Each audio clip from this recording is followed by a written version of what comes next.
for February 11th, 2016. First order of business is a quorum call.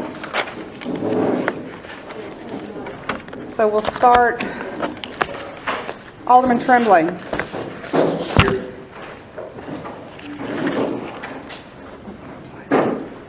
Alderwoman Gillespie. Here. Alderwoman Tanguma. Here.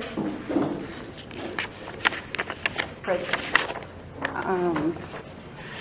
Alderwoman Matawaga. Present. Alderman Tomasini is absent. We have a quorum. Let's all stand for the Pledge of Allegiance. I pledge allegiance to the flag of the United States of America and to the republic for which it stands, one nation, under God, indivisible, with liberty and justice for all.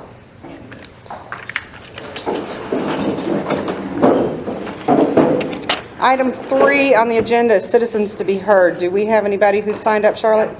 Okay. Item 4 on the agenda, Mayor's comment on commencement of services by Tiger Sanitation to the city residences and businesses. I'd like to ask City Attorney a question before I proceed. Is it appropriate to read the message that I received? The email that I received? It was sent to you off the city email. Yes. Okay. Public record. There was an email message received last Friday from Tiger Sanitation, and it was a little disturbing, and I'm looking for it quickly here. Lots of emails, sorry.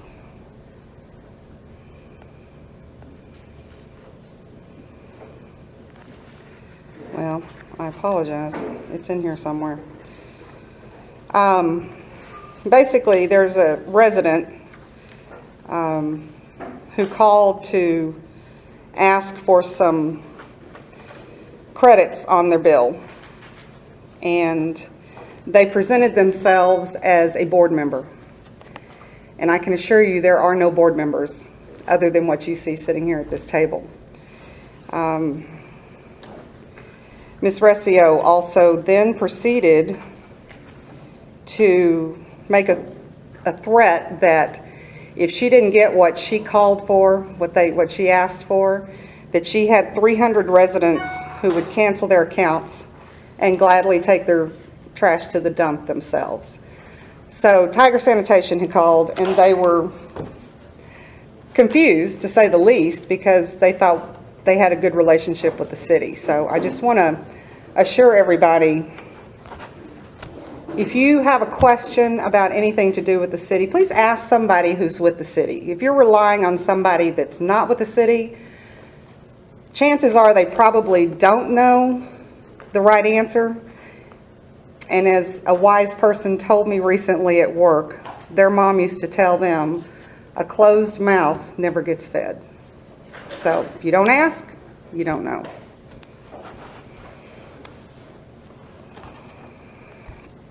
Okay, item number 5, financial report.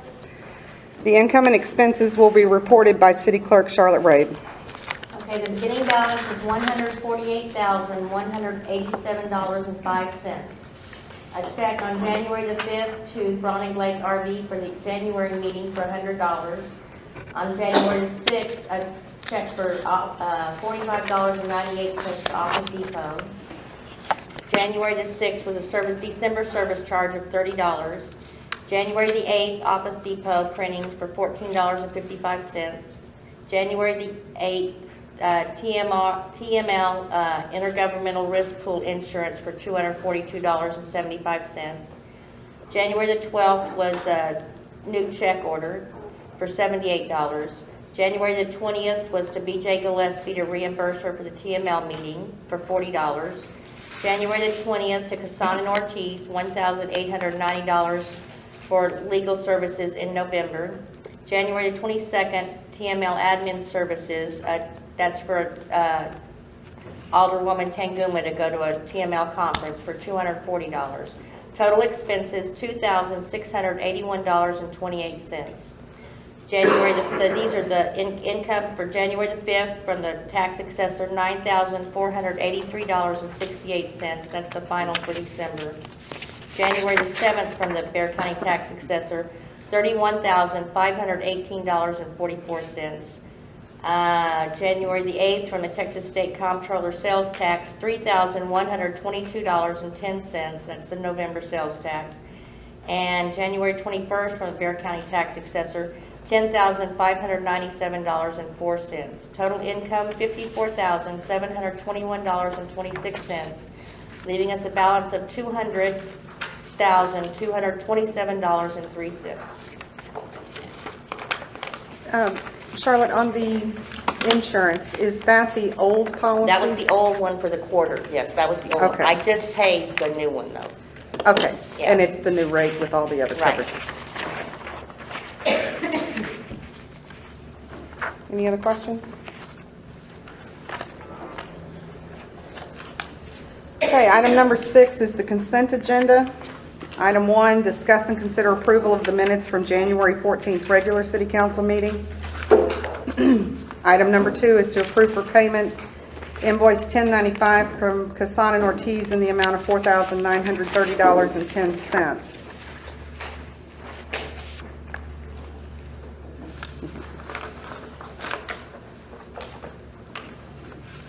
If any of these items need to be discussed, we'll have to pull them from the consent agenda and discuss them separately.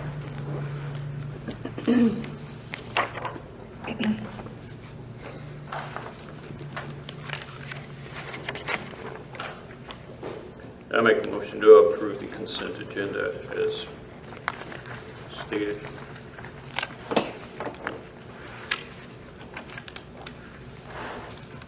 We have a motion on the floor by Alderman Tremblay to accept the items on the consent agenda. Do we have a second?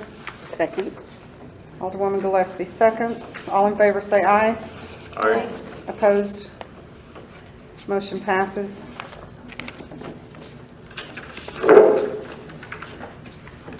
Item number 7, update on community development block grant by Bexar County CDBG office. Unfortunately, they couldn't make it to the meeting. Is it okay if I provide what I know? Okay. Some new developments in our grant funding for master plan.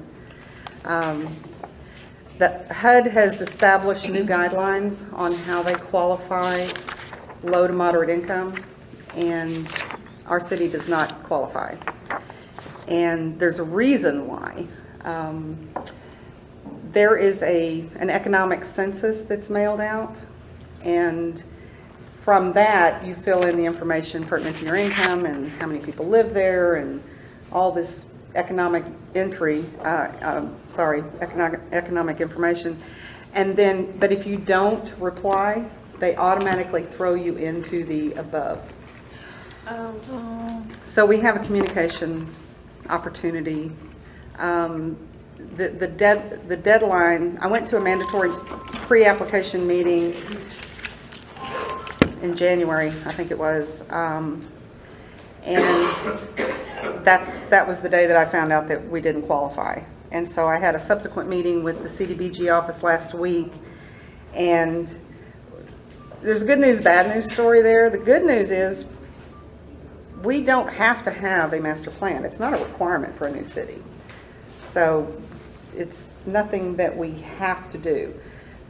We can do our own interviews, and Ms. Gillespie so graciously accepted my offer to read through all of this data on how we go about doing that.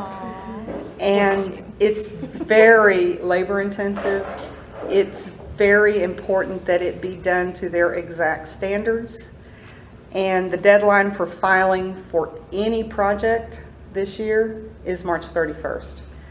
there's just no time to get it done. So for this fiscal period, I don't see us having any CDBG funding at all. So initially, we were getting 75,000. That was approved by the Commissioners Court, not by Commissioners. HUD. And the way they do that is they take in the project, so the application is March 31st, and then they do, they review the projects to make sure that they fit within the guidelines of what the county and what HUD are looking to fund. And then they go through, make sure that the applicants meet the guidelines, and then they release the funding or approve the funding in October. Typically, the funds are released in January. The county has gone to an online process now, so they're shortening that time frame the best they can. Applications are all online now, so you're not running down there to file paperwork at the last minute.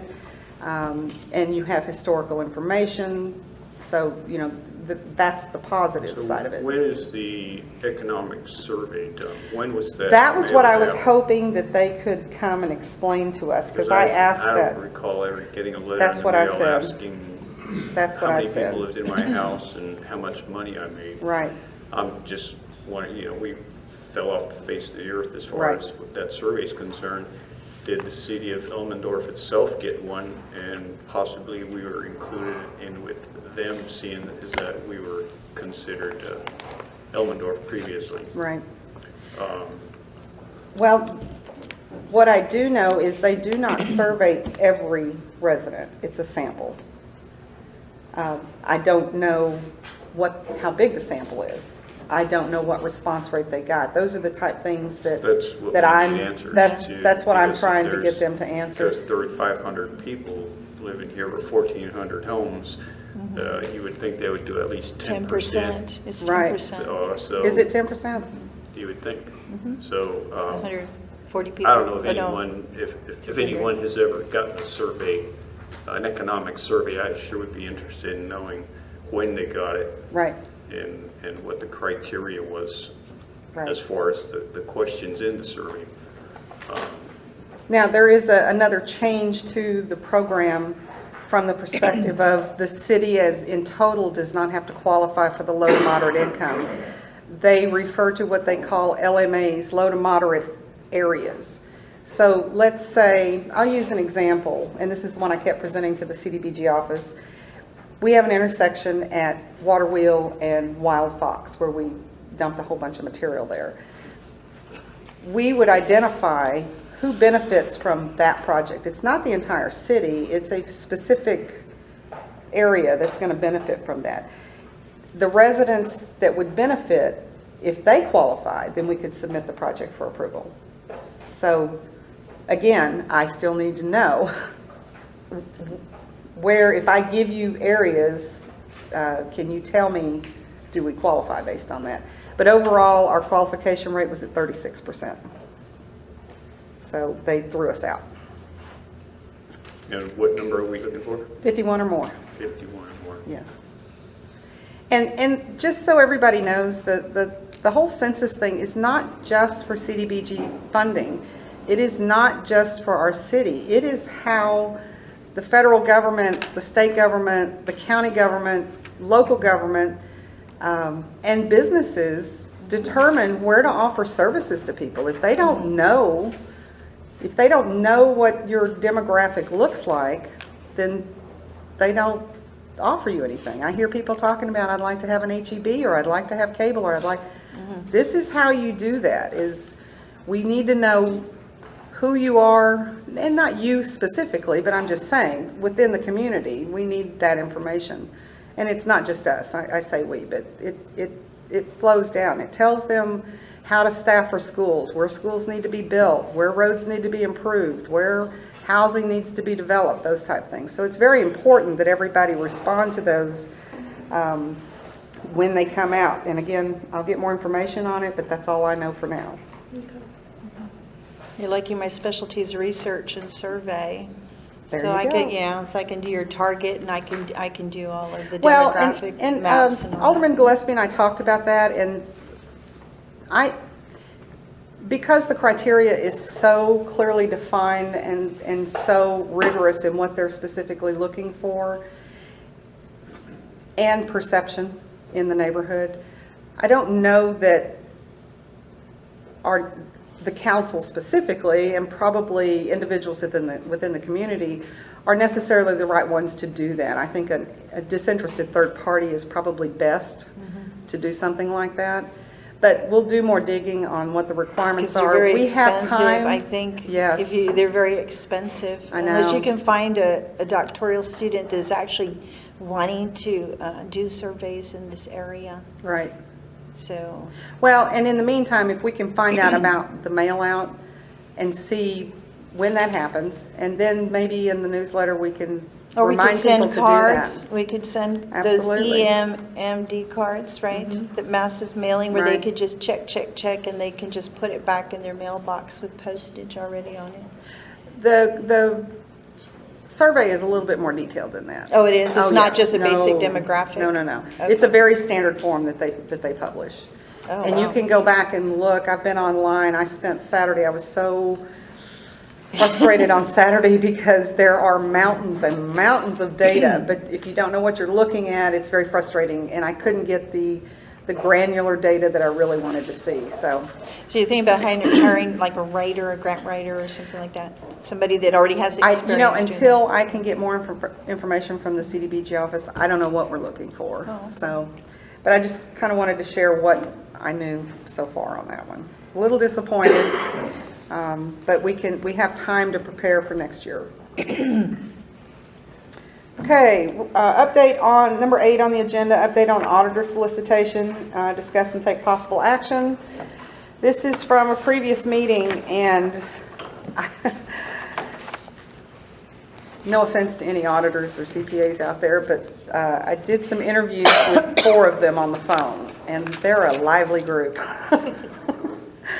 Every one of them has told me that they cannot take on any business now because it's tax season and they are busy.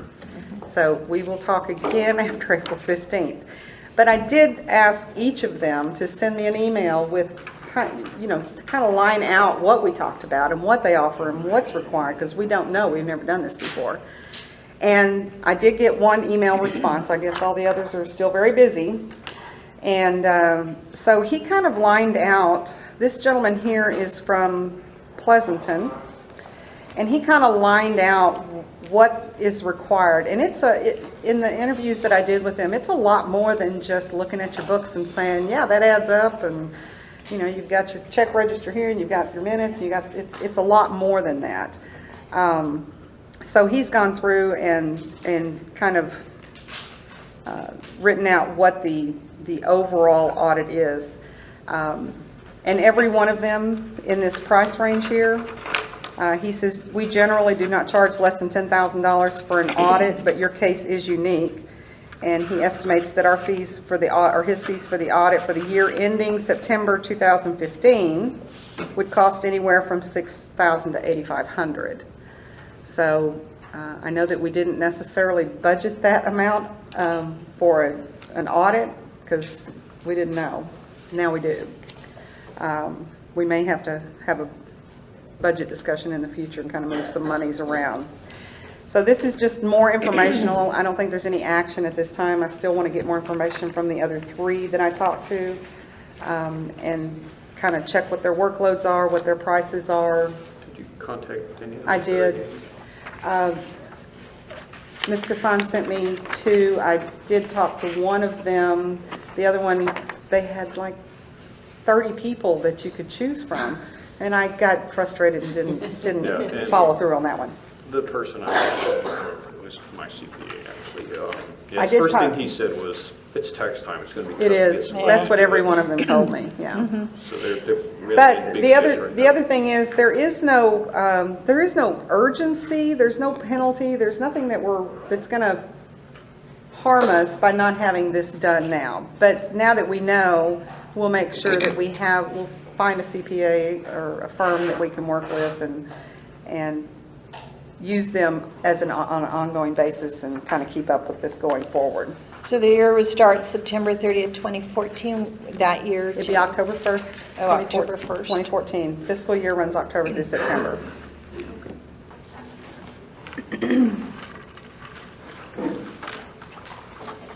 Okay, item number 9, discuss and consider entering into a contract with Chuck's Garage located in the city of Sandy Oaks to maintain the city-owned vehicles. This was presented by Alderman Tremblay and Tanguma. Okay, well, currently that's where we had the vehicles moved. Correct. I did go down there and had a conversation with, not Chuck, but His name is Mike. Mike, exactly. But it just would seem that it's convenient. If we need servicing on the vehicles, it's right here. I mean, it just doesn't make any sense to take our vehicles to Pleasanton, to San Antonio, to Floresville. He guarantees his work. He's got all his ASE certifications. I've had a conversation with him. Guarantees his work. He's fair on his prices. So I just thought it would be a good idea to enter into a contract with him. He is willing to enter into a contract as well. So if we're willing to do that, I'd ask the attorney to get in touch with him and draw up some type of a contract for him to sign, whereas he would be the sole provider for maintenance for our, and it wouldn't just be the police vehicles. If we should acquire any other vehicles, we would include them. So he'd be the provider for service for all city-owned vehicles. It would be for preventive maintenance on a regular basis, oil changes. If a vehicle needed a tire, they could just go over there and get it, windshield wiper, what have you. Rather than deadlining a vehicle, it just makes sense to have it done here locally. At the same time, we're giving someone in the city a little bit of business and income. Do you have a schedule of fees that he's provided, or is that something? That's, I mean, I know he's provided some estimates we right now. can ask him for that in the within the contract, if you want. He can provide a schedule. And are you considering a year-long? A year-long Just renewable to- at the end of the year. Okay. Can be canceled by either party. Okay. Can put a clause in there within 30 days, give us 30-day notice. Either party can cancel the contract. Okay. Typical contract, I mean. Sure. Can I ask, can everybody hear back there? Oh, Just I Mike's think trying to... I could hear myself now. I'd like to move Well, the then we- microphone closer to David. We need more microphones. Any other discussion? Any more discussion on that? Do we want to make a motion?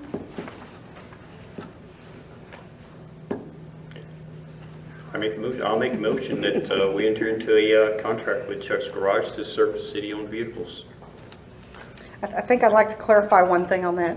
It's on here as Chuck's Garage, but I think he might be actually going by Chuck's Auto. We'll have to get clarification when you talk to him on the official name. Sure, we'll Yeah. get that clear. Yeah, on his estimate, it's Chuck's Auto Repair. Oh, it does say Chuck's Auto Yeah. Repair. Yeah. I second the motion. Do we have a second? Yes, I second the motion. I'm sorry, I'm still learning. We have a motion by Alderman Tremblay to instruct the city attorney to contact Chuck's Auto Repair and draft a contract for repair of city-owned vehicles, Repair and maintenance? repair and maintenance of city-owned vehicles for 1 year, renewable. And we have a second. I second the motion. All in favor? Say aye. All right. Opposed? Motion passes. So on to the second item, or the next item, which is item number 10, authorize payment to Chuck's Garage for transport, safety, and performance assessment and required repairs to the Ford F-150 and the Ford Expedition vehicles that were donated to the city by Bear County. And we do have 2 estimates here, one for each vehicle. I'll give you a little insight into the vehicles because I went down and looked at them. And I know David went down there and I know Jesse went down there. The Expedition is a gold-colored Expedition. It is a 4-wheel drive. It is, I think it has about 80,000 miles on it, and it's really in very good condition. So that would be the vehicle that we would retrofit for the actual Marshall use. The other vehicle is an old, I say old, it's a 2007, it's a 2008, sorry. The Expedition is a 2007. The pickup truck is an F-150 two-wheel drive. It's a year 2008, and I'm not sure, mileage says 49,208. It's a Bexar County Public Works pickup truck. And so it would work well for, I mean, we could figure out all kinds of things to use it for, animal control or picking up debris, or carcasses, whatever. So I had contacted Mike over at Chuck's Auto to see about getting the vehicles transported over. I had talked to Bexar County Purchasing to let them know that we were going to come get the vehicles. We had the insurance cards, and we were originally, I went to Mike because I thought perhaps he had a towing company that he used. We were a little afraid of driving them, being that they had been sitting for so long and the gas gets old, and we were a little concerned about starting them up. They did have to jump off, both of them, because the batteries were dead, but they were able to start them up. Everything seemed to be fine on that. So they drove them back. He and his wife drove them back from the impound yard over on Donop Road or Southton Road, and I asked him to give us a repair estimate on both of them. Check them out, make sure they're safe, what we need to make sure they'll pass inspection, what repairs may need to be done, etc. So this is what he's provided us. Let's start with the Expedition. So balance and rotate the tires, an oil change with 7 quarts of oil, a lube, and a 29-point inspection.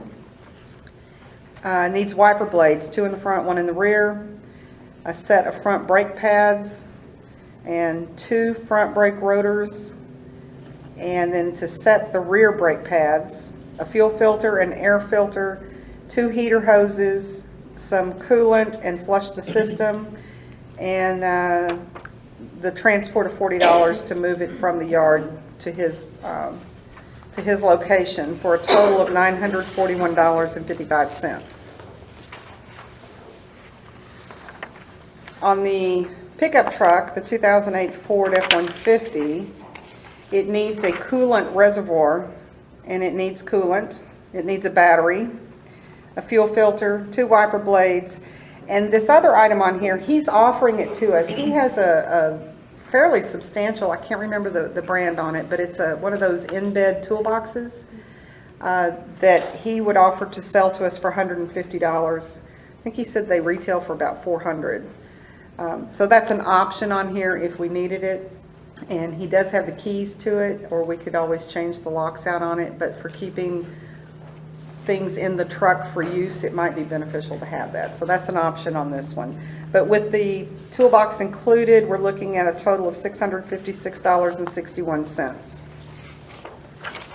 So overall, the 2 totals is around $1,700 for both of them. And then from there, of course, they need to be inspected, and we'll move on to the next thing after that. Well, I think for the price, we're getting 2 vehicles that are really, I think they're in good shape, especially the Expedition. The pickup is in good shape. It'll do fine to service around the city. For the investment we're making here is basically to make them road safe, make them dependable. I think it's well within our interest to spend this money as an investment for the vehicles. That's not to say what Marshall's going to need to do to retrofit the Expedition. That's going to be a lot more money there. Right. But as far as mechanically just going through the vehicles and making them road ready and safe, reliable, dependable, I think it's a good deal. I think it's important too I think that's a great deal on that that toolbox, and if it's a single cab, you have to have You do. a toolbox. Oh, yeah, that's, sure. There's just no space for anything. I agree with that. Would somebody like to make a motion? I'll make a motion that we authorize payment to Chuck's Garage for the transport The two estimates? and the two estimates.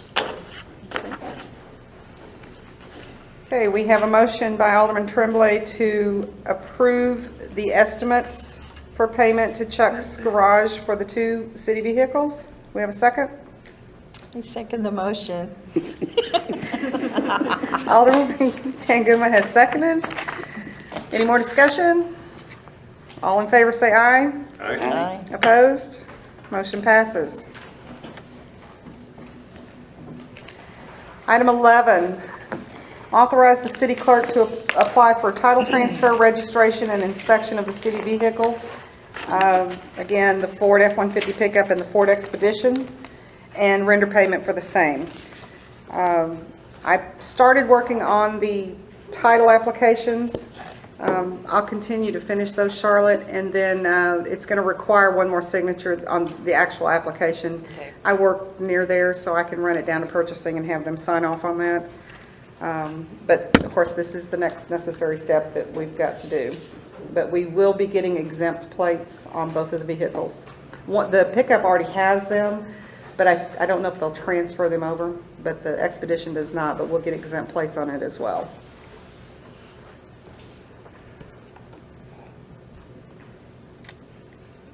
Any discussion? How about a motion? How about I try it, David?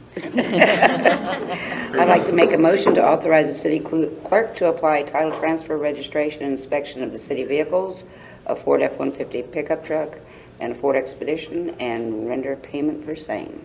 Okay, we have a motion by Alderwoman Gillespie to authorize the city clerk to apply for the title transfer, registration, and inspection of the city vehicles, and to render payment for same. Do we have a second? I second that. Alderwoman Madiwala seconds. All in favor say aye. All right? Aye. Opposed? Motion passes. Okay, item 12. Update on selection of available contractors through the Bexar County Purchasing Department for the repair of streets located within the city of Sandy Oaks city limits. Discuss and take possible action. I have nothing on this, and I'm a little frustrated with the county on this because they pushed for us to do this, but they're not prepared for us to utilize it. And I've left messages with Mr. Robinson, and the lady who is in charge of purchasing down there is supportive of this and is working to develop a set of steps for us to follow to do that. Still don't have them. Well, I think rather than sit back and keep waiting and waiting, I I agree. think we should solicit bids, publish an RFQ in the newspaper for bids for basic street repair potholes. We're not talking about resurfacing a whole street or anything like that. We're basically looking to for our company to place a bid to fill potholes, and this will be You want to do it through the paper? or through the paper. Let's start there. I think we probably get somebody from Floresville, Wilson County. I'm sure there are a lot of folks out there that are in the paving business. We may But I have think people the within our newspaper- community that can do that. I don't There's know. some fly-by-nights. Well, I meant legitimate business, yes. I've had some show up at my doorstep. I mean, if we don't do it in the newspaper, how else are we going to do it? We need to publish something, put something out there where we're going to get some response. Right. I mean, putting it on the internet, putting it on our website, it's not going to, I don't think it's going to do the trick. We're going to have to do it in the newspaper, be it our newspaper of record or the San Antonio newspaper. I mean, where we're going to get the most responses. But I do think we need to go ahead and act on this one, because it's just, we can't keep going out here filling potholes with dirt. Right. I've driven this whole city, and there's some bad streets. We got probably one of the worst ones, but some of the side streets that you go down with their little cul-de-sacs, they really don't get a lot of traffic, but there are potholes in them, and they need some repair. So that would be my suggestion, is that I mean, we can go with this, the county list if we ever get to it. I think we're going to be stuck with it when we get to the, Just remember. another item coming up for signs. We're hoping to go that route for signage, but I got the same feeling about that. We're just going to have to forget the purchasing through the county's approved vendors. Right. Well, and the advantage of using or even having this for initial discussion and entering into the interlocal agreement was they've already vetted the vendors, and the pricing should be favorable due to volume. That was kind of the whole thing. But if we can't utilize it, we can't wait. I agree. I think if we go out for quotes, one of the criteria in accepting a bid is that, first up, that they're bonded. I mean, there has to be some criteria in there that before we accept their bid, that they are a legit company, they're bonded, they have the equipment to do the job. So there needs to be some type of a statement of work included within. Now, we can ask for bids. Don't know that we would put a whole statement of work in there, but it's basically filling potholes. That's the attorney. I mean, do you have any, with any other cities you work with, a contract for filling potholes? Not off the top of my head. So, But I I mean, I mean- think you just put in the requirements of what service you're looking for, and that you're looking for someone that's insured and bonded, and a certain period to respond, and But we need to get it going before spring rolls around. If we start getting some rain in the Some rain. spring, these streets that are already in bad shape are just going to get worse. Right. So I think we're really stuck at doing RFQs for pretty much everything we're looking to do at this point. it won't prohibit you from later using the. Right. That's what I'm saying. Department. Right. We won't, Something in the it won't be a meantime. long-term Right. contract. It's We're just- just looking for something to come out. It's a one-time deal, fill the potholes, give us a bid, we look at it, and then we move on. Would it be an option to do like a yearly contract, so that like if in a couple of months something comes up, we could just call them to come back at the same price? Or Yeah, we could determine what kind of scope of work and scope of the time period that you want the contract to be. If you want it to be a project-based, if you want it to be a 6-month, a yearly, an option to renew, we can discuss all those. Okay. I think we just do project-based, but with some type of a guarantee. I mean, they can't patch a hole in 2 weeks from now. We need to patch the same hole. Right. We do need some type of guarantee of work. So if we do it, we do an RFQ, one-time deal. I mean, I wouldn't want to get into a yearly contract, because then if we do get an opportunity to jump on board with the county's purchasing power, we would take advantage of that as soon as we can. we could do a non-exclusive contract with somebody. What I'm thinking is we have them come out, they do the patch that we need, and a couple of months down the road, we've got new areas that need to be addressed, and we're kind of back in the same position. Well, Maybe. yeah. Maybe. If we get a square foot price or something, I don't know how they do fill potholes, but if that's a square foot per square foot, and Right. we have an option to hire them to come back in a couple of months. Well, and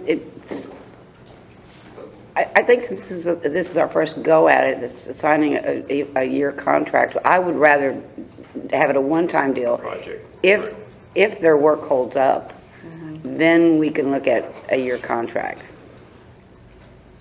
And that might throw us into having Bear County available also.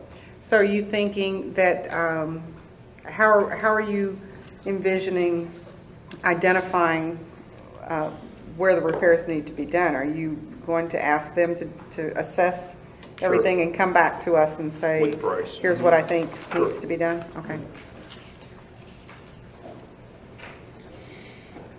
I mean, whenever you do work for the federal government, you have a project manager. We don't have an engineer within the city. I mean, I would volunteer to be a project manager for the job. If we could do that, as a council member could actually serve as a project manager for a function, for a job, I wouldn't have no problem doing it. I'm sure anyone here wouldn't have a problem going around just looking, drive the city, and after they're done, they say they're done. We drive the city and say, well, look, here's, miss this, miss this, miss this. Or, hey, it looks good. But somebody, yeah, would have to follow up on them once they've completed. But we let them do the assessment up front. I mean, and I think they need to, in order for them to give a quote. They would have to come out and drive the city and see what's here Right. Unless they just do a per square foot or something. Yeah. per square foot. Yeah. But then we don't know how many But we square feet need there to are. know, Yeah, have some idea what it's going to be. yeah. I mean, there are some Unless you chasms already out have there. an idea. We don't. No, we So don't they know would have all. to- Streets are, That's not my area of They would have expertise. to assess what the damages are at this point and how much material they would need and their Right. manpower. And they provide quotes. So yeah, that would be a self-assessment. So basically, it's an RFQ for repair potholes within a 2.4 square mile city limits. So in developing the RFQ, is there a standard? Haven't ever done that. I'm not quite sure. I mean, think we'll probably just do some research and look in the Express, San Antonio Express on the Sunday paper. Yeah, and we would there- have to piece there's a one ton in together. there. Right. So, Okay. Because I So don't want based to, I don't off want of to this- miss something that would be kind of crucial right. to request and not realize we needed to ask for Sure. that. So can we instruct the attorney to prepare an ad for an RFQ for Okay. street repair? we can handle it. potholes? Does that need to be taken for a So vote? I'll make a motion Okay. that we instruct the attorney to prepare an RFQ for repair of potholes within the city limits.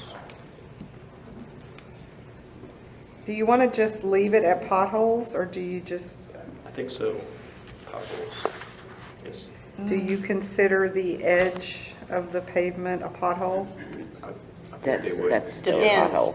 depends. Some of them are really, yeah. Well, that's what I'm yeah. saying. I mean, we're talking about some serious erosion of the road. I'm just saying, if we limit it to potholes, that's all we can request. Well, we can include in there potholes and Maintenance. street or- edge Street- erosion. Street, Make- I don't know if Erosion. you want to go street maintenance, I don't know if you want to say curb maintenance, There are no Edge curbs, erosion? edge Edge erosion? erosion, Edge yeah. erosion. Just edge erosion okay. and Okay, potholes. so potholes, for repair of potholes. And edge what? Erosion. Erosion. Okay, we have a motion by Alderman Tremblay to instruct the city attorney to prepare an RFQ for repair of potholes and edge erosion in the city limits of Sandy Oaks. An RFQ for publication. Can we amend that? Okay, well, you want to amend your motion? Yes, sir. I'd like to amend that motion to instruct the attorney to prepare RFQ for publication in our newspaper of record for street repair to include potholes and street edge erosion. Okay. Alderman Tremblay has amended his motion to instruct the attorney to prepare an RFQ for publication in our paper of record, the Wilson County News, for repair of the streets for potholes and street edge erosion in the city limits. We have a second. I second the motion. Alderwoman Tanguma has seconded. Do we have any further discussion? All in favor, say aye. Aye. Opposed? Motion passes.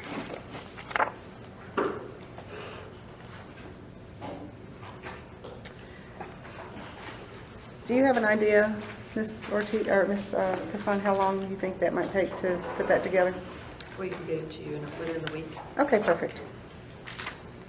And Charlotte, when is the publication date for Wilson County News? The deadline to put stuff in is Friday at noon for the next Wednesday's publication.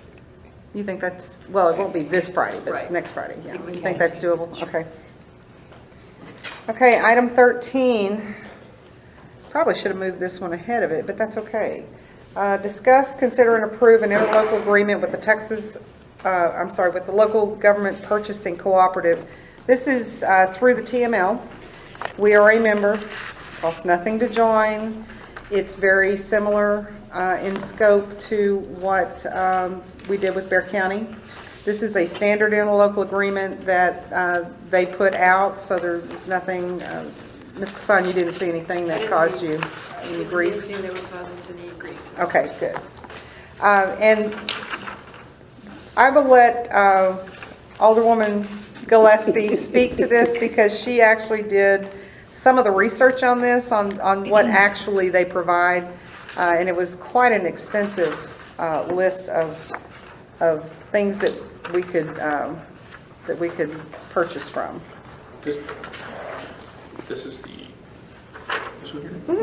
Well, I'll do reading here where there is a To membership join, fee. No. to join, there is no fee. There is no fee. There is a fee per transaction, is that right? Oh, wow, it's Yeah, upside and down. there is no fee. As a matter of fact, at the end of the year, they pay their members, anything above the expenses of operating this gets paid back to the members. And I'm sure it's based on how much you've spent. This past year, December of 2015, the Local Government Purchasing Cooperative Board announced distribution of approximately $5.8 million to 981 of its members. But now So explain it's- where that fee is coming from. That fee comes from the vendors. It does not come from the members. The vendors pay a fee. I'm just reading. Well, and Paragraph 4. I think probably what that's in there for is if at some point they feel like they need to charge a membership fee, then they have that option, is my thinking. They have the option, and by signing this agreement, you've agreed Right. to allow them that option. But to at this later point, charge you. yeah, but at this point, they do not charge a fee, or a membership fee, or charge, I've got a list of, there are 746 municipalities in Texas that are members. And it's not just municipalities. No, it was, School let districts, me yeah, read, I know. let me read this to you. The Texas Association of School Boards administers and handles the day-to-day activities of the cooperative, which is governed by an 11-member board of directors, most of whom are purchasing professionals that represent members from schools, cities, and counties. The board's only function is to govern the cooperative and award all contracts directly with no delegation of authority to staff. Because all contracts are advertised and solicited directly, no lead agency is involved. And I've just local cities, I've got 34 that participate in this. From Alamo Heights, Balcones Heights, Bernie, Castle Hills, Castroville, Cibolo, Converse, Divine, Elmendorf, Floresville, Garden Ridge, Helotes, Hill Country Village, Hondo, Jourdanton, Kirby, Lacoste, Lavergne, Leon Valley, Live Oak, Lytle, Marion, Almus Park, Pearsall, Pleasanton, Poteet, San Antonio, Seguin, Selma, Chavano Park, Somerset, Universal City, Windcrest, and the town of Hollywood Park. So this would just be another It's another- revenue rather than going through the Bear County purchasing authority. True, except to that- This one. This buy board does all the vetting as well. You had more information on Yes. what they Yes, actually. they do all the vetting themselves. If you have a company that you want, a vendor you want to do business with, you can ask them to vet this company. And it's up to the company if they want to be part of this. Whereas they would pay a fee to provide services. Yes. Yes, All the vendors who participate pay a fee. Yes. And that's where the rebate comes from at the end of the year, is anything over and above whatever administrative costs they've incurred for the program. And it saves the members money because It's similar to the federal program. yeah.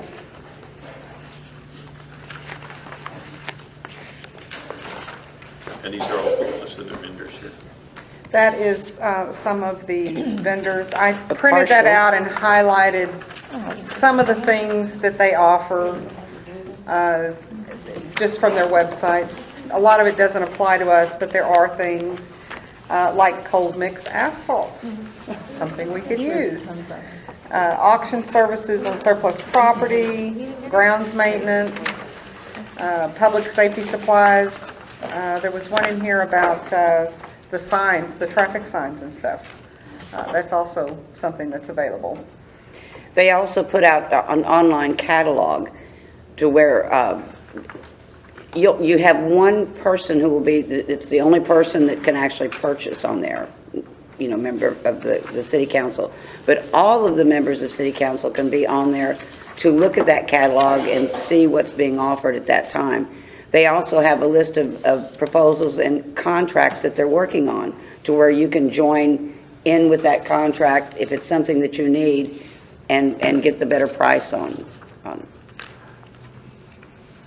And the chair of this happens to be local. He's the purchasing director for the Shirt-Cibolo Universal City Independent School District.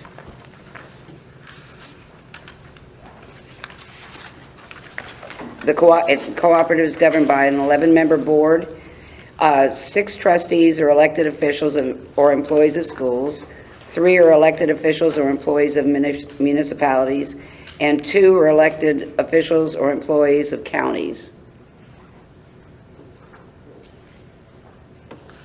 And it's a non-exclusive interlocal agreement. You can buy as little or nothing or I as like much. free.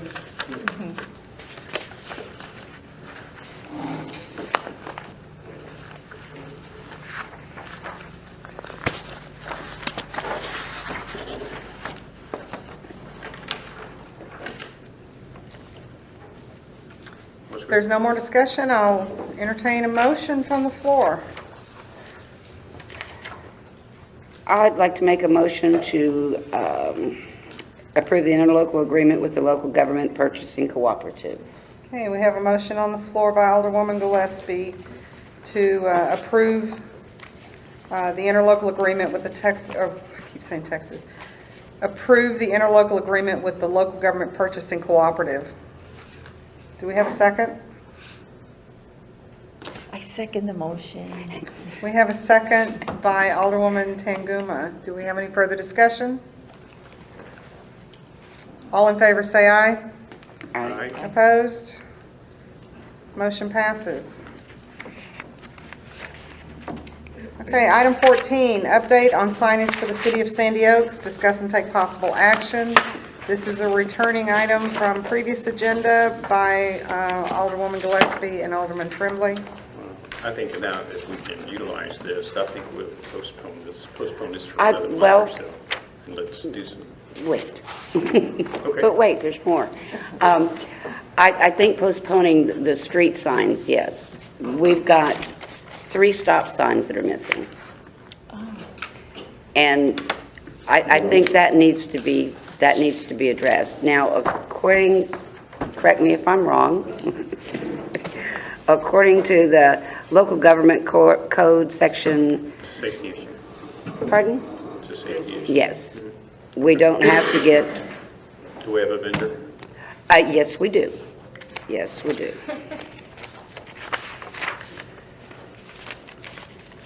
That would be American Signal, and it's the only one that's local here in San Antonio. And for the 30-inch stop sign, and it's the high-intensity reflectivity, which is recommended.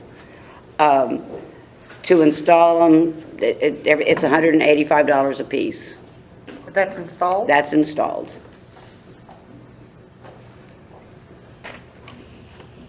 And that's for And the they stop use the, sign. yes, they use the 2 3/8 inch round galvanized pipe, which is what most of what we've got already out here. Doesn't include the sales tax. I have a question Are on, we not? I have a Yeah. question on that. Are we tax exempt or we should be? Do we have to file for a tax exempt number? Or just being a municipality, we're tax exempt? I don't know the answer to that, but I can find out the answer. Okay.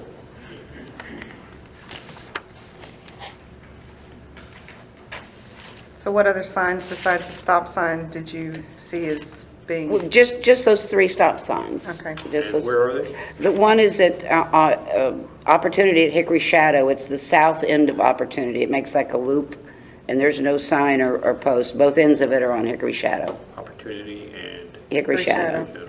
And then Indian Springs at Copper Canyon, and Leeway at Black Cherry. Leeway at Black Cherry? hmm And the other one was Indian Springs and Copper Canyon? Copper Canyon. Copper Canyon, okay. Copper.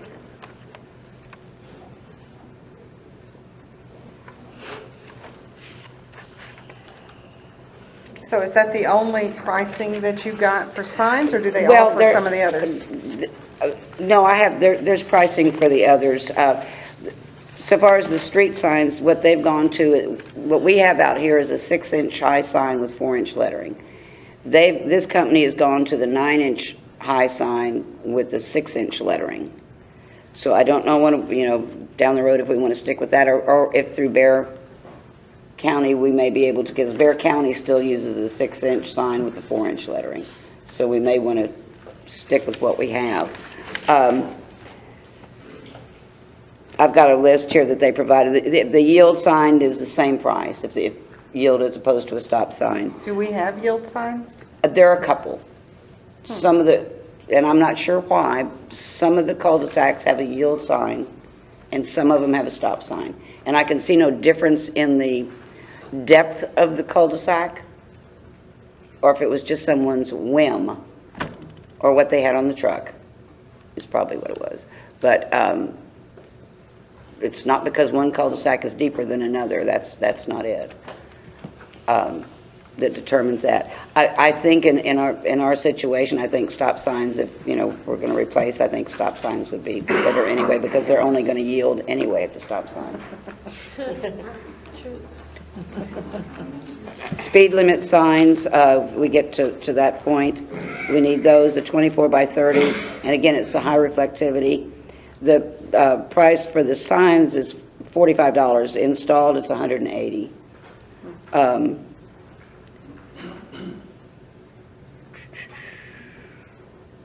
Speed limit unless otherwise posted, 24 by 18 is $32 per sign, is $75 installed. And I've looked online and have the prices that this company is charging just for a sign. It might be $2 or $3 more than what you can get online from all these different companies. But you have them in hand. And I think at some point we might want to, when we get someplace to store them, might want to purchase 1 or 2 stop signs as backups. Because I witnessed years ago, probably 15 years ago, I witnessed a T-bone wreck. A stop sign had been removed at a 4-way stop, or not a 4-way stop, a 2-way stop. It was right there on Waterwood Pass, and I could tell the car wasn't going to stop, and I knew it. They flag. Yeah. Yep.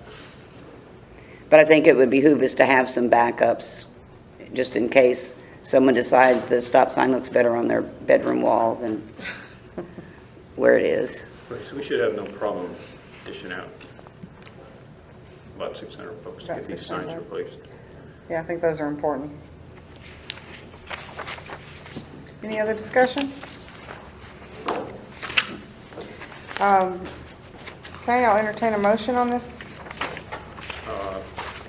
Go ahead, David, I'm getting... I'll make a motion that we authorize the expenditure of $195 each for 3 signs, stop signs to be installed. Tell me those streets again. 3. Oh, Opportunity, You need to put that in the, you waited for me to put that down. Ms. Mr. Fun, do we need to list in the motion the streets? Where they're going? Yes. Okay. Indian Springs and Copper Canyon, Leeway Leeway and Black Cherry. Opportunity Hickory Shadow.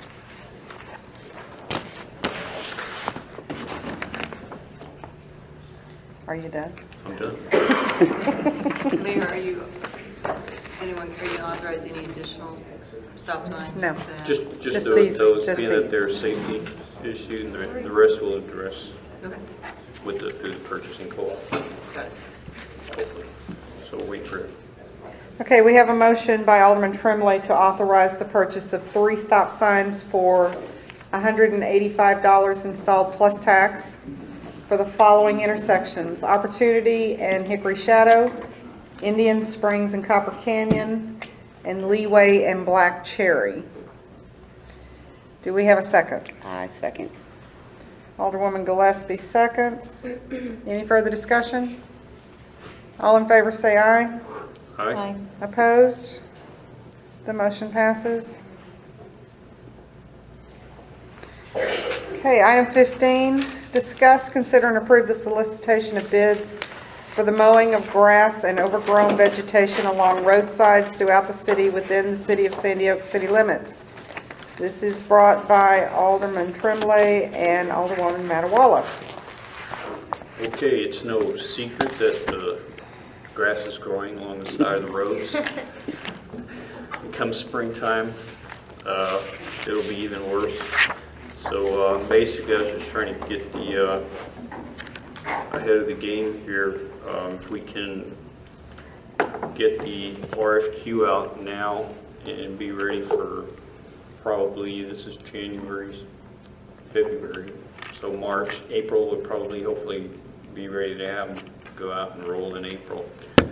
So this would be for all of the rights of way within the city.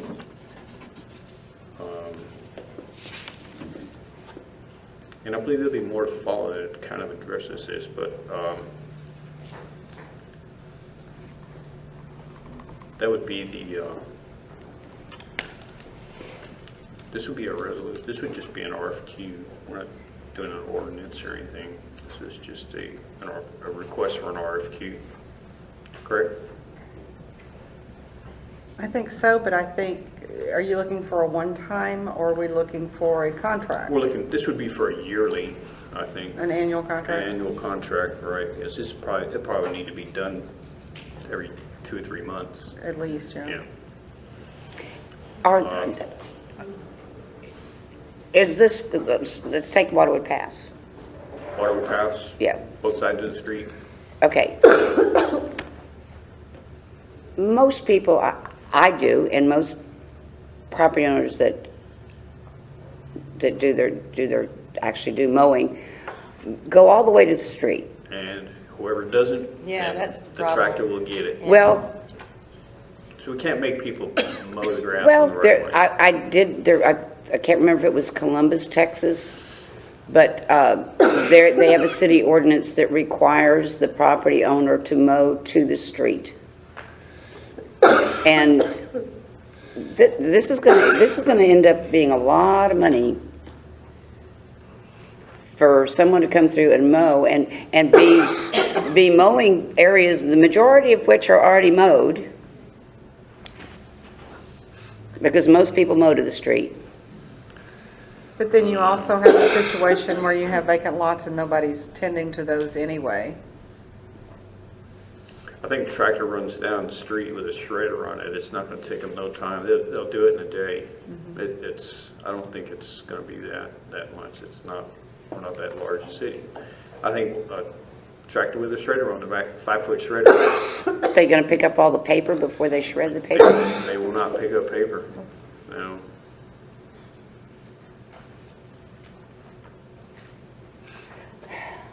Sounds like a job for... I mean, and I used to walk, and I can tell you there's places where, yeah, the grass has just grown, and when Bear County would come through and cut the grass, it was like, wow, about times they get out here and cut the grass. I just think it's I'm our not even sure that, responsibility. I'm to not do sure right ways. that all of the streets were ever maintained that way. All of them weren't, and it was just the ones that were maintained by the county. But at this point, we're looking to do them all. Now, if we want to pick, then somebody's going to say, hey, what about us? You know, we live over here in this cul-de-sac. You know, how come you're not getting us? Well, and I think that's why I it mentioned needs to that, be in all. that there are cities that do have ordinances where the property owners are required to maintain to the street. I think our marshal would be out. And full-time they're job. busy working 40-hour-a-week jobs and maybe don't have time. We've gone through like 5 or 6 mowers, so the grass does kind of wear out on the smaller mowers. Well, mine's on I've got a hill that I've got to mow, but it takes me less than 5 minutes to mow that easement.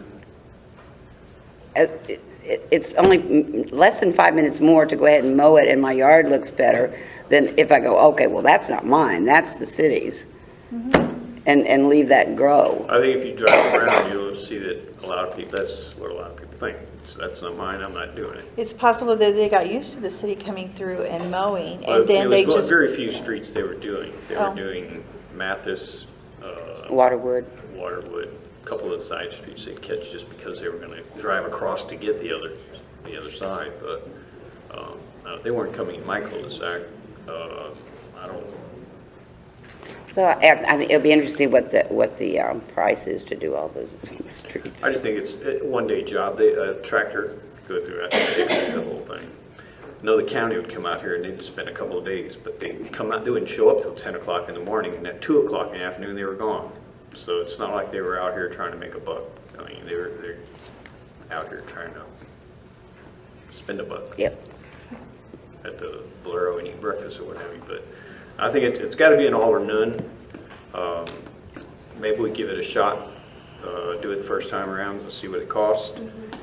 Do it. I think it's our obligation to beautify the city, and this is part of a list of other things that we need to accomplish to make the city a better looking place.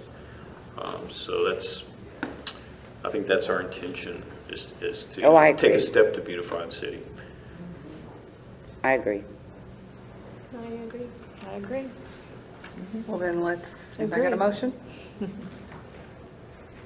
Once again, I will make a motion that we instruct the attorney to prepare an RFQ for solicitation of bids for the mowing grass and overgrown vegetation along the road sides, specifically the public right-of-ways within the city.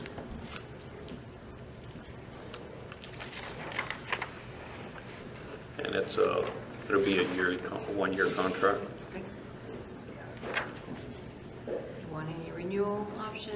Or Yes, with a renewal option. Thank you. Okay. We have a motion by Alderman Tremblay to instruct the city attorney to prepare an RFQ for mowing the grass and overgrown vegetation in the public right-of-way, contract for 1 year with a renewable option. Do we have a second? I'll second that motion. Alderwoman Matawala has seconded. Any further discussion? All in favor say aye. Aye. Opposed? The motion passes. Okay. Item 16, update on the newsletter for delivery and general distribution to the City of Sandy Oaks residents. Discuss and take possible action. This was brought by Alderwoman Tanguma and Alderman Tremblay. And I think each of you now have a sample of the newsletter along with some quotes for producing this newsletter. This is not complete, by the way. There's some other stuff that we want to put in here, but this is a general layout, if you will. Some topics, if it's something you think should not be in there, something you think should be in there, we can discuss that. I went with the legal size, because it gives more room. And honestly, you're going to lose a third on one side because of the fold address, and the right. addressing. So hopefully y'all had an opportunity to kind of look through that and For the first one, I think it's a great idea to have meet your representatives on here and list our names. I think that's great. A lot of people don't have internet. I would like to see included ordinances that are finable. And if we Well, the if we back, can't do them all, then I mean, we just need to start putting them out there. Yes. And this is going to be quarterly, hopefully? We can do it quarterly. The other side will be in Spanish. This is just a sample of, Okay. and so we're limited in the space that we have. And I agree that the meet your representatives and the contact information is important for the first one. I but think going forward. ordinances need to, The any ordinance ordinance took a that, whole page, Yeah. and mailing is Now, there's nothing that extremely- says that it has to be a single page. I mean, we could do. It's just a matter of expense, Right. because it's very expensive to mail out to 1,400 households. The cheapest we got was $230, but it normally ranges about $500 just to, to print, and then and if we did 2 pages? Be double.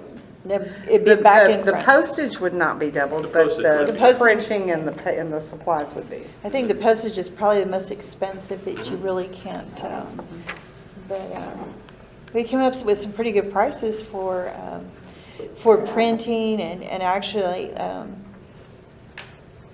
what I came up with was individuals like, okay, Office Depot can do this the cheapest, and then the labeling and the printing, and then the post office can do this, and the DDM. Well, she found one person that, Sterling Thompson, could do everything for a reasonable rate, just one service. And a nice hammer mill paper, right, 28 number, black and white, for $230 to print 1,400 back and front.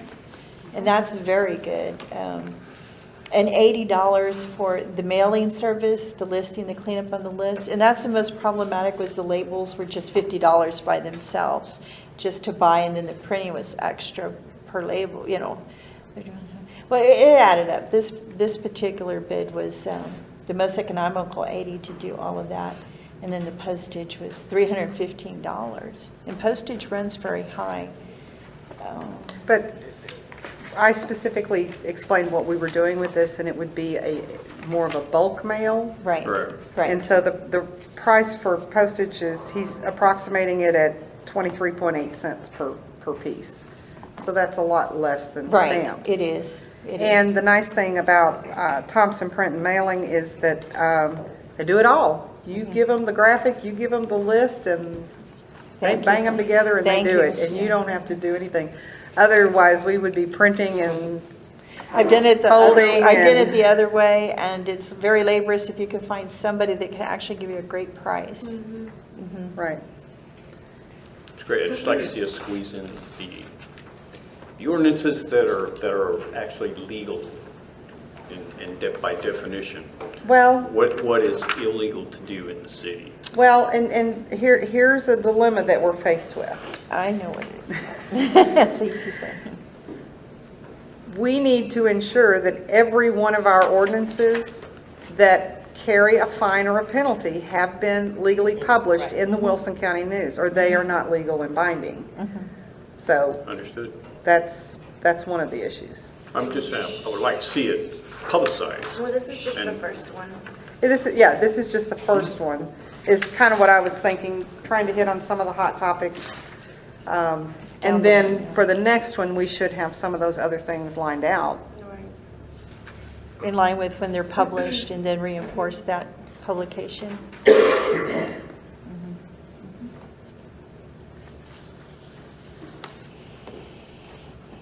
Now, there is this one about dogs. There's a piece that would be expanded. Alderman Tomasini has provided me with some more information, and I'd like to include that in here. So this is still draft format, and we can tweak it up or down, or we can change the font size. I was a little leery about making the font size any smaller, just because, a lot of us, myself included, have trouble reading things that are too small.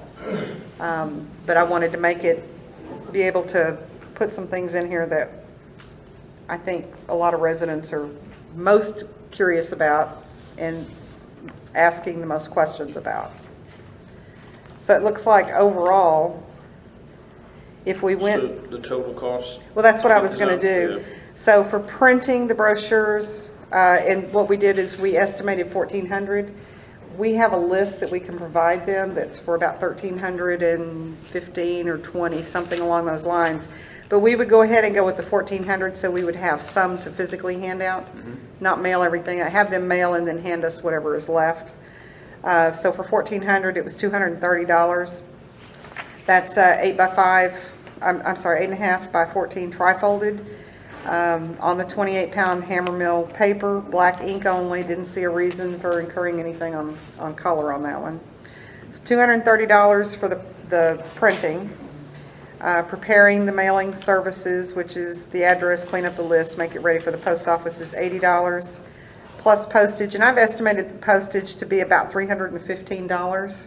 It may be more or less, but that's, you know, a good estimate. So we're looking at $650 maybe in total to do the whole mail out. And Sonic Print gave me an estimate of almost $900, 800 and something, so it's a few hundred less. That's pretty good. Yeah. I would,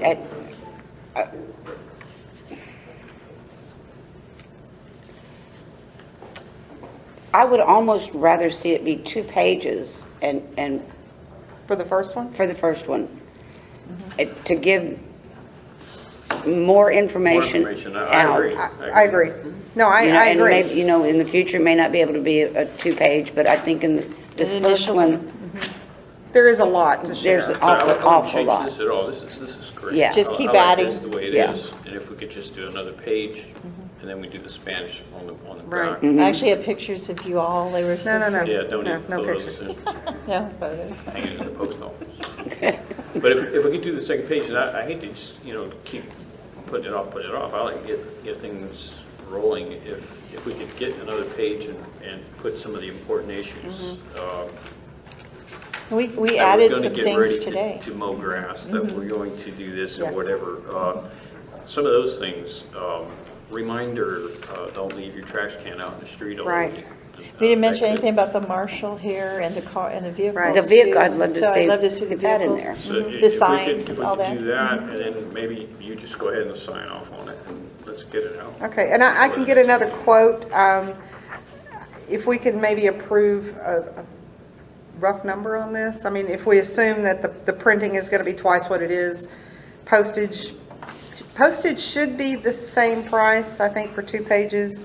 Weight-wise, we should be okay. There is no envelope, so we're not adding additional weight to it.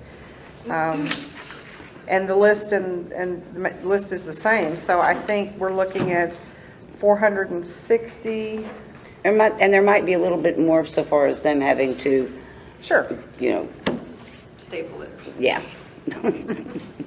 Yeah, I don't know how they seal them, but yeah, they'll take care of that. And if we do the 2 pages, we may just draw back and do this only twice a year. Rather than That's doing true. it quarterly, let's just do it twice a year, give them more information this time. True. And 6 Twice a months year. down the road. we Right, can not really- quarterly, but Right. bi-yearly. Biannually. Annually. Okay. So it looked like 600? Oh, wait, I added that wrong, sorry, 5. That's 16.5.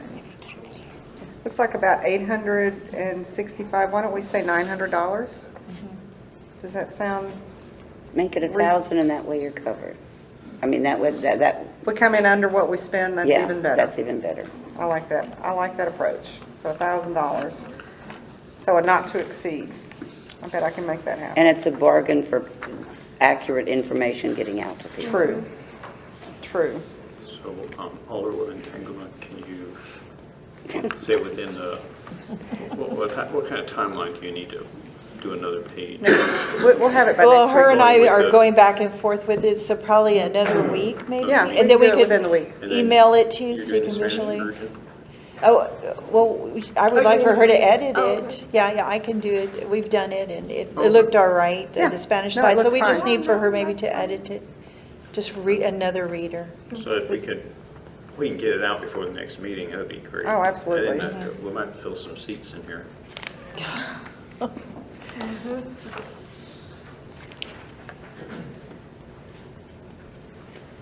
Okay, well then, someone want to make a motion on that? I make a motion that we, what did you say? Compose Uh, an additional, We compose Information an page. additional, a final draft to the City of Sandy Oaks newsletter for information, regarding I don't know. ordinances Regarding or other informational. ordinances and other information of interest to the citizens of Sandy Oaks. In addition to accepting a quote for the newsletter for production and printing and distribution, not to exceed $1,000.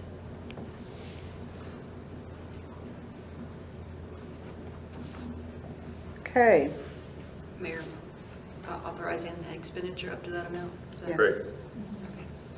The mayor authorizing expenditure up to $1,000. the council is authorized. Oh, okay. Just here. Mayor Mickey Paul. I'd just like to add, to add in that upon mayor's approval. that the Upon allowed to be mayor's done. approval, yes. Okay, You give me a rope with that, or what? yes. If need She be. will approve it, believe me. Okay, let's make sure I got this right. So we have a motion by Alderwoman Tanguma to finalize the draft of the newsletter, to include information on ordinances and other items of interest to the citizens, and to accept the quote for the print and distribution, and authorize expenditure not to exceed $1,000. Final approval will be made by the mayor. That sounds good. That's right. Okay, do we have a second? I second. We have a second by Alderwoman Gillespie. Do we have any further discussion? All in favor, say aye. Aye. Opposed? The motion passes. Okay. Moving on. Item 17, discuss, consider, and approve an ordinance prohibiting any motor vehicle from parking on a public right-of-way within the city of Sandy Oaks city limits, and establishing the fines, penalties, and an effective date. This is presented by Alderman Tremblay and Alderwoman Matawalle. Okay, this goes hand in hand with the maintenance of the public right-of-ways. The mowing of the streets can't be done if people are parking 18-wheelers, boat trailers, flatbed trailers, junk cars, what have you. They're parked in the right-of-way. So this basically establishes the ordinance prohibiting it, sets the fines. Includes parking,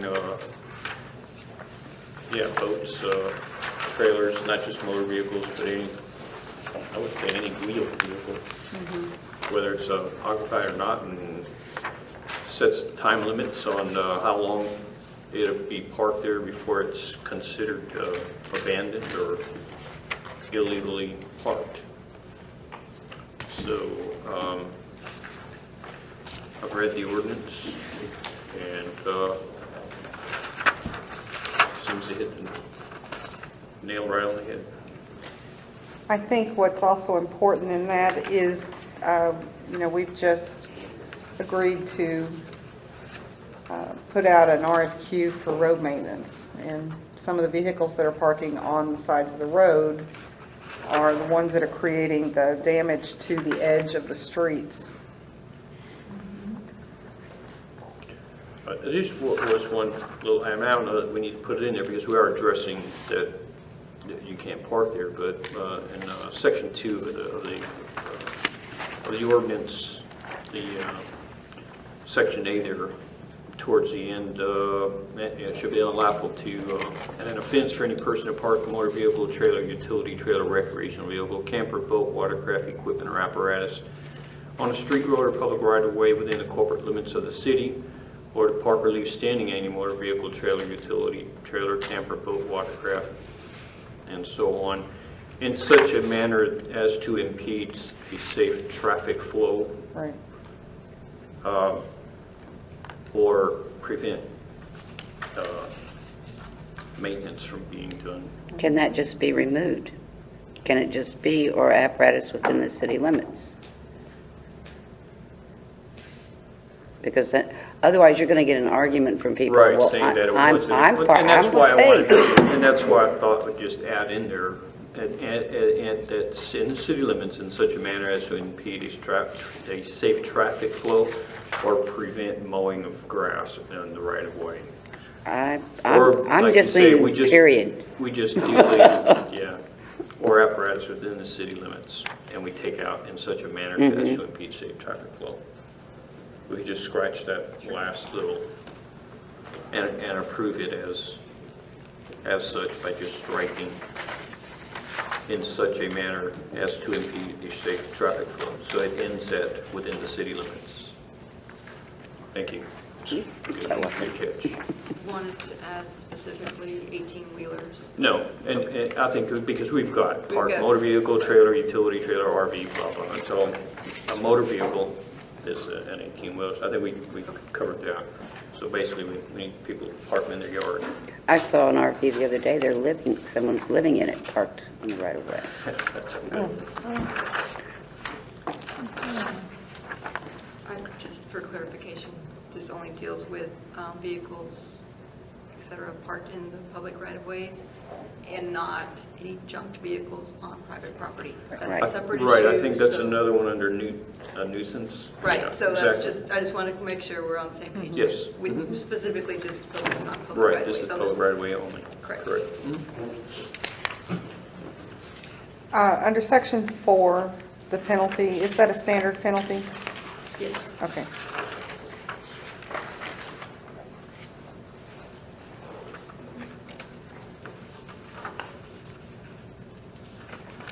So it's another one that needs to be published.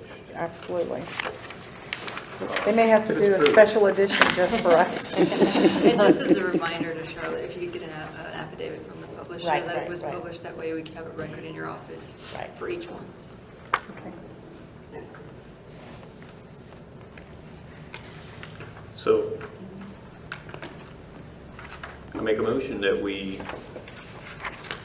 approve the ordinance prohibiting any motor vehicle from parking on a public right-of-way within the city of Sandy Oaks city limits and establish the fines and penalties effective date upon publishing in the newspaper. With the, As amended. Striking in such a manner as to impede safe traffic flow. Section 2, paragraph A. Okay. We have a motion from Alderman Tremblay to consider and approve an ordinance prohibiting any motor vehicle from parking on a public right-of-way within the city of Sandy Oak city limits and establishing the fines, penalties, and an effective date of today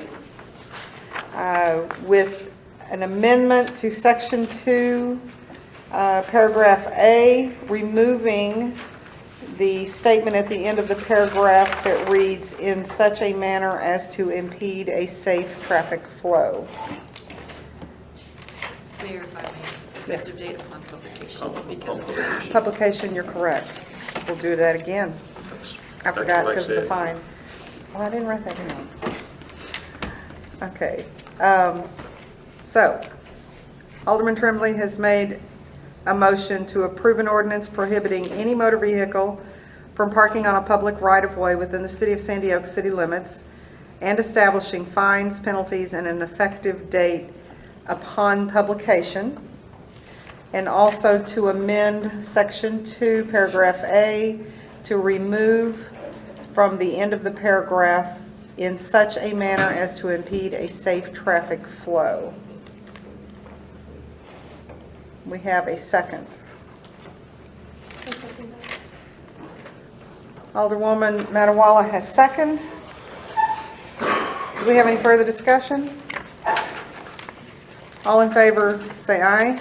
Aye. Opposed? Motion passes. Item 18, discuss, consider, and approve an ordinance Discuss, consider, and approve an ordinance concerning littering and illegal dumping in the city of Sandy Oaks and establishing fines, penalties, and an effective date. This was brought by Alderwoman, I'm going to say Alderwomen Gillespie and Matiwala.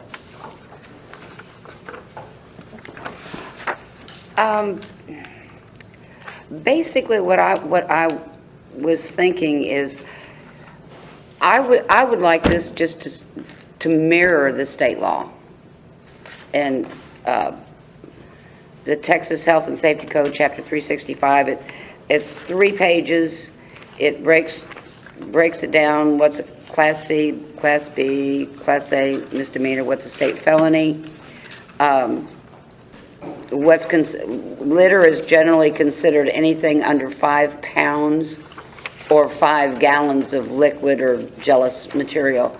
Anything over that is considered illegal dumping according to the state. So it carries different meaning there.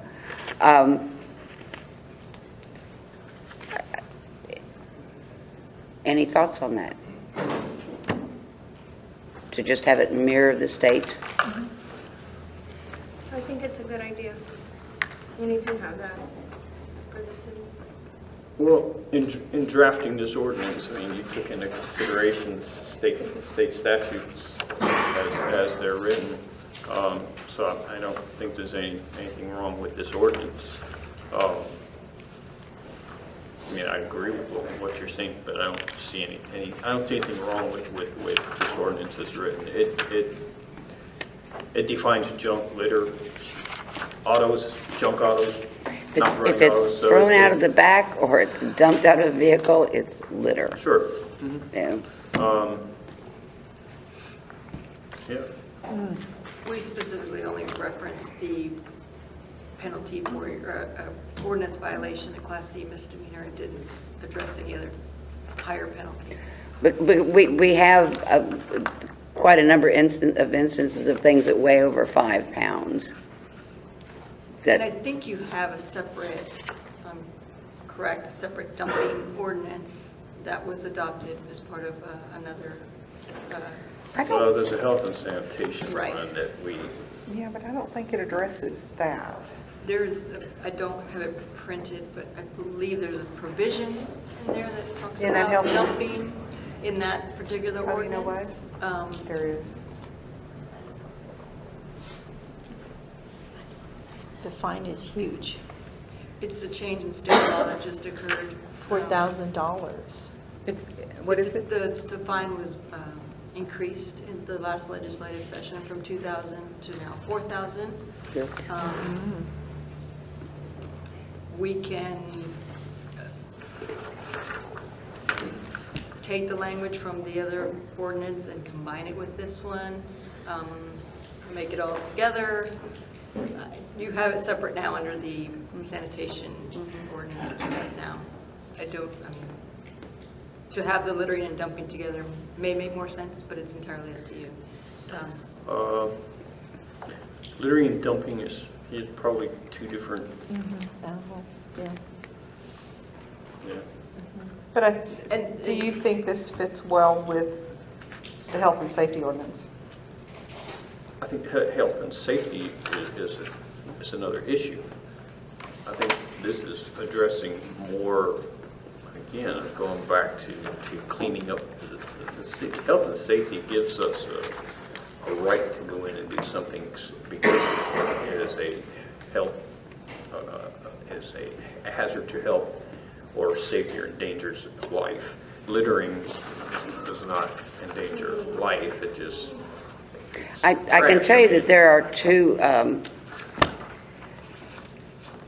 different instances right now of people who have littered that made the mistake of, one of them left a piece of advertising material in what they threw out, And another one actually left the entire, the paperwork you get when you get your prescription filled, they left all of that in their bag of litter. We've got people that are on a regular basis dumping entire bags of household waste down at the park. Oh, Yeah. In one, And- in one. And on Priest Road. And on Priest Road. And there, and 4 bags of, 4 large garbage bags, the yard-sized bags of household waste were picked up in the park. Less than 3 days later, there are more bags of household waste. Okay, and falls under dumping. I mean, so that, I mean, Does you it need or does this, it that's not? different. It does fall under Sure. the dumping? Yeah, that's It dumping. seems to fit the dumping, I mean, but I mean, there's an argument it could fit this as well. It's just going to be a matter of whether you want to increase the penalty for the dumping as well, because I don't believe we have the maximum penalty for the dumping in the health and safety ordinance. But that we'll you have to We have go back- we'll have to go $1,000. back And look down. It says Section 6 penalty, each violation shall be punished by penalty of a fine not less than $50 nor more than $1,000. And you may want to add some additional definition in the ordinance that talks about dumping, because I'm sure you're also concerned about household appliances or Couches, sofas yeah. or. There are, right, and currently there are stacked up 3 mattresses in the So- park. And I see with the Tiger bulk pickup, hopefully it would prevent some of this stuff, Right. but unfortunately, we have to address these issues. So under Section 8 in the definitions, it does talk about garbage, and it shall mean rubbish, trash, kitchen and household waste, ashes, bottles, cans, rags. I mean, I think we're probably covered already. Okay.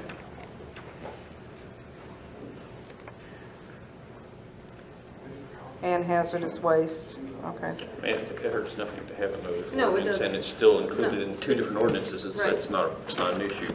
I think this is, the main reason I like this one is because it addresses jumping cars. You know, we talk about jumping cars, and we got it all in here. And it can be on private or public property. So, I mean, I like it. So a question about this then, if this one were to pass, and because they are similar provisions in each addressing the same thing, we would need to be consistent in the penalty portion as it pertains to, I would recommend that you probably go back and amend it, just because the state Right. legislature just adopted the increase in the last session. So Okay. you're now authorized to have it not exceed 4,000. So, I mean, the punishment can be $1. right. So $4,000. a person dumping trash in the park or along the side of the road could be in violation of this ordinance and get fined for $50, and be in violation of another ordinance and get fined for another Right. $2,000. Good. Right. So it's,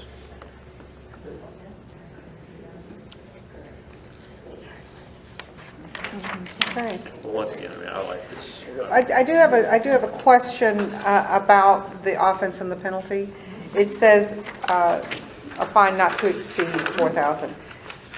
What is the guidelines for assessing the penalties?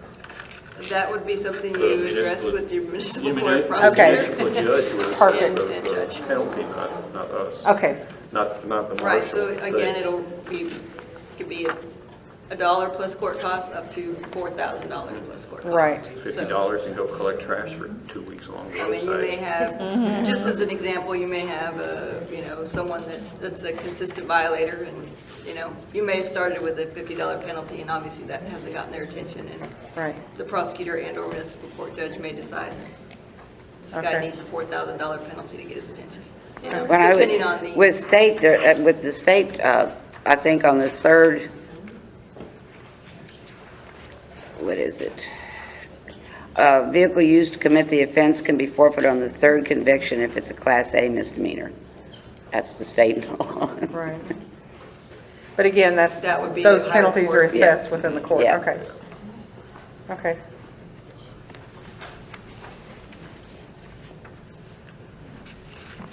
Anyone like to make a motion? Oh, sure. like to make a motion to approve the ordinance concerning littering and illegal dumping in the city of Sandy Oaks and establishing fines, penalties, and an effective date Effective date upon When- posting. upon Publish. publication. Okay. Senior moment. Alderwoman Gillespie has made a motion to approve an ordinance concerning littering and illegal dumping in the city of Sandy Oaks and establishing fines, penalties, and an effective date to be upon publication. Do we have a second? I second that. Alderwoman Madiwala has second. Any further discussion? All in favor say aye. Aye. Aye. Opposed? The motion passes. Okay. Item number 19. Discuss, consider, and approve an ordinance prohibiting the discharge of firearms within the city of Sandy Oaks city limits and establishing fines, penalties, and an effective date. This was brought by Alderwoman Gillespie and Alderman Tremblay.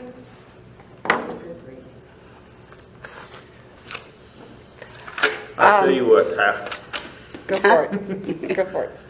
I sit outside my porch in my backyard on the weekend, and I hear people firing off automatic weapons, and you don't know where these things are going. What goes up must come down. I don't know if they're shooting them in the ground or whatever, but it's happening more often than not nowadays. New Year's was pretty crazy. 4th of July. People evidently think their gun is a firecracker or something, but I know it's very dangerous, and I'm sure we've all heard stories about people who've been injured or killed by a bullet that came out of nowhere and hit them. So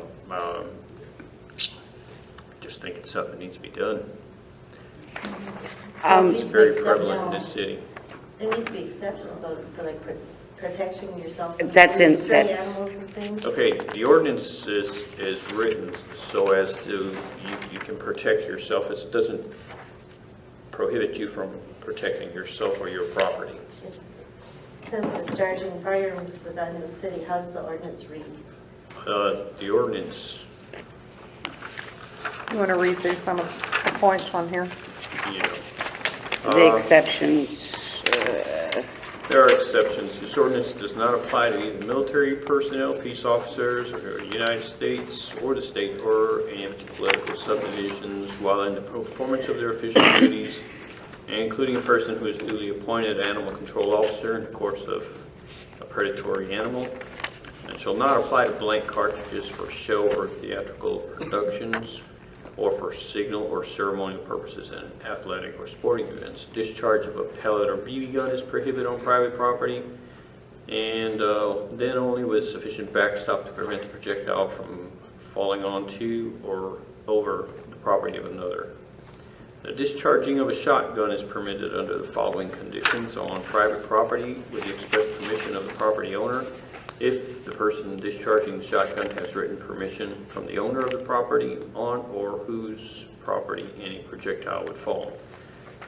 The property from which a shotgun is discharged is no less than 2 acres in size. So if you have more than 2 acres, you can fire your shotgun. The size of the shot to be used is restricted to number 6 and above. Hunting shall be allowed on private property with a shotgun with the express written consent of the owner, and pursuant to the terms confined in subsections C1A, C1B, and C1C. And that basically, we're talking about hunting shall be allowed on public property, it shall not be allowed on public property except in those areas clearly defined and marked area of the city. I don't think we have any areas that allow hunting.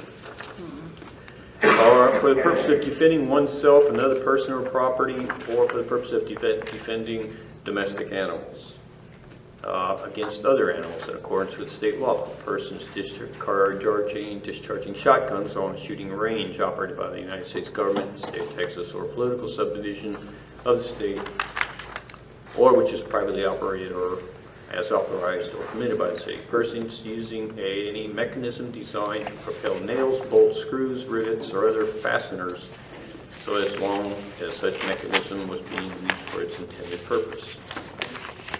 The prohibition on the discharge of a firearm does not apply to discharge of a firearm at a sport shooting range. So, to answer your question, and I went kind of quick, but for the purpose of defending oneself, another person, or a person's property, or the purpose of defending domestic animals, protecting your animal against another animal, a vicious animal. I want to pick on a pit bull or whatever. A mean dog comes in your yard, attacks your dog, your cat, you have the right to shoot that animal. You're protecting your property. So, and I apologize for I was addressing the citizen and not the council, but I just thought it was important to make that clarification. I hope that answered your question. I have a question so far as minors doing, say, shooting a BB gun. I know one instance where a citizen was shot in the face with a BB gun. And the parent was not my darling. Is there any way to put something in here or is it a state law that addresses that where the parent or guardian is held responsible for the behavior of those little darlings? At age 10 and above, they can be charged with an offense. Oh, wonderful. Okay. I think everyone's Jesse's responsible approaching, for I that. think the marshal has something to offer. I think everybody should be responsible for their Pardon? children. That's an assault. That's just a straight out assault, which would already be covered in Texas law. That doesn't really, this ordinance would apply. Okay. So no ordinance is Because needed. anything can be used as a weapon. You know, I take my wallet out, I bash you over the head with it, it's a weapon. So it's just a straight out assault. Okay. Okay. Thank you. Thank you.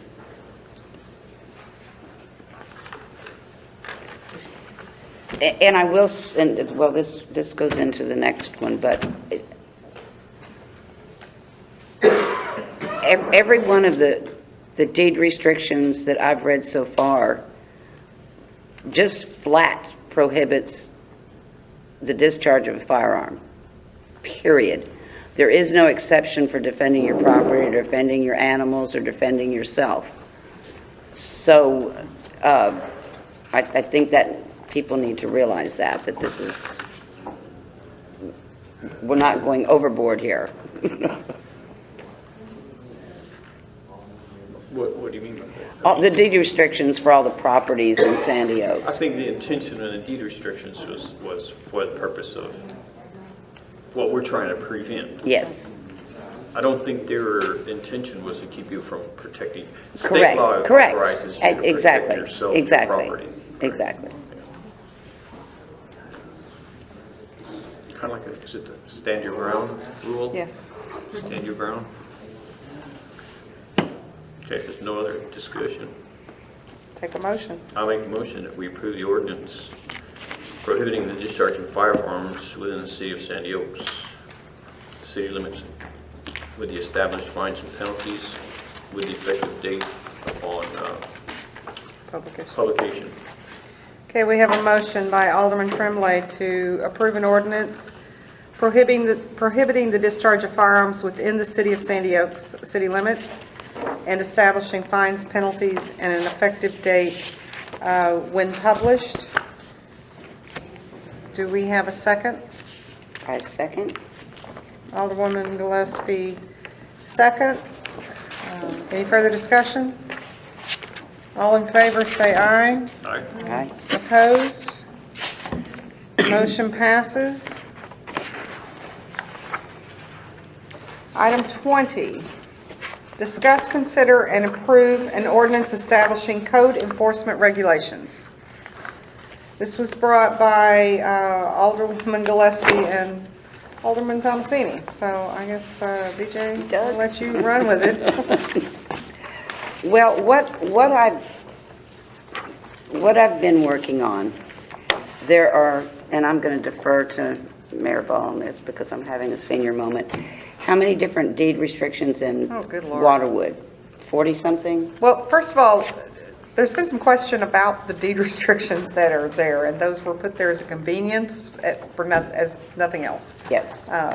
People ask because they don't know what's in their deed restriction, or realtors are asking, where do I get a copy? So that's kind of where that came about, and I think I was able to identify 35 within Waterwood, and then there are 3 other subdivisions part of the city. One is Majestic Oaks, one is Bronick Ranch, and the other is Star Oaks, South. South Oaks, South Oaks. What I'm trying to do is go through and to make it easier for the city council, go through each one of those deeds and see where the commonality is. You know, whether it's junked cars, because it's addressed in most of these deeds. Junked cars are, piles of lumber is addressed. The size of the mobile home that can be put on the lot is addressed. The year of the mobile home is addressed in these deed restrictions. See where the commonalities are and come up with a code enforcement more or less based on that, to where the citizens aren't being hit with things that they weren't expecting, and that's not what they signed up for. When I brought, this is a copy of mine. When I bought my property out here, this is what I was told would happen and what wouldn't happen. And that's not the way it's been.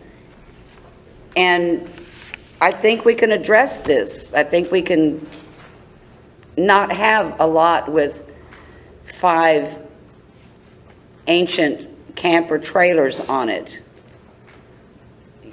You know, not have a property that's sitting there that someone started construction on 10 years ago and it's still sitting there not finished. Guess what? It was in the deed restrictions. You can't do that. I get where you're going with this, BJ, but the city council's purpose is not to enforce the deed restrictions. I'm not talking about enforcing deed restrictions, Alderman Tremblay. I'm talking about coming up with a code enforcement that it's based on what was an acceptable behavior out in our community and what wasn't. Well, I think that's what we're doing, that's where we're going. Well, but I'm not sure that we have to, I could be wrong, I'm not sure that we have to address this ordinance by ordinance by ordinance by ordinance by I ordinance. think we do. Do we? We do, yes, we If do. there's going to be certain, Yes, we do, because Certain- that deed, the deed was a Well, that's not what, contract between that's you and the not, seller. well, if that's the case, then that's what we'll do, and it'll save me a lot of reading. And But that's not what I was told in my emails. even this, That- the authority, the first thing, the first paragraph says that it allows the governing body to adopt, publish, and amend or repeal an ordinance, rule, or police regulation that is good for the government, whatever. We still have to define the ordinances. That's what the city does. We don't enforce or look at deed restrictions and say, okay, well, that's a good one, that's a good one, that's a good one. We're looking for everything. It's not what I was, that's not what I was saying. What I was saying was, look at the deed restrictions and see what these people thought that they were getting into. And maybe it might behoove us to address all these ordinances in a manner that the people that bought this property, that invested in this property out here, thought that they were going to be protected, and we're not. And I'm not saying enforce the deed restrictions. And if we want to go into enforcement of deed restrictions, I can, and I don't think anybody wants me to do that, but I'm just saying, I don't think we should be making ordinance that, as a rule, that are far more restrictive than what people thought they were getting into when they bought this property. And the only way to do that is to read the deeds. I think we're dealing more with keeping people safe than the deed restrictions are. But not That's what- everybody lives in Waterwood, That's- right? Not everybody Not lives in everybody. Waterwood, and, Again, not and that's what everybody has these, the same if, deed I don't know what your deed restrictions say, but mine talk about noise. Mine talk about not discharging firearms. Mine talk about no junked cars. Mine talk about, Fencing. Fencing, Sure, kind of but fencing. by the same token, there's no enforcement. And so that's what our duty is. Our duty is to. I understand is that, to and do the I'm, enforcement. all I was saying is I was volunteering to read these and to maybe enlighten the city council a little bit as to what, Oh, I have no problem with you bringing forward no, ordinances based on deed if restrictions. you don't need it, then I certainly am not going to read through 40-some Ds. Please don't. But by all means, if you read a deed and it has an item in there that you feel should be an ordinance and that is important to the city, that's what we're going by. But we are not, as a city, going to enforce deed restrictions. I'm not asking the city to enforce the Yeah. restrictions. No, so these restrictions are very old, and each person, each resident, I'm pretty sure it's different for each one, but it all comes down to the actual deed restrictions. Who's the one that's responsible for that? That's a contract between you and the seller. And if you feel your deed restrictions are being violated, well, you could have taken them to the HOA. They should be enforcing them. If they're not, you have every right to take them to court yourself. You can take your neighbor to court if you feel he's violating the deed restrictions. The deed restrictions, deed and covenants are there to protect you. But The again, deeds even address that, some of them that I've read so far even address that there can only be one residence hooked up to the utilities.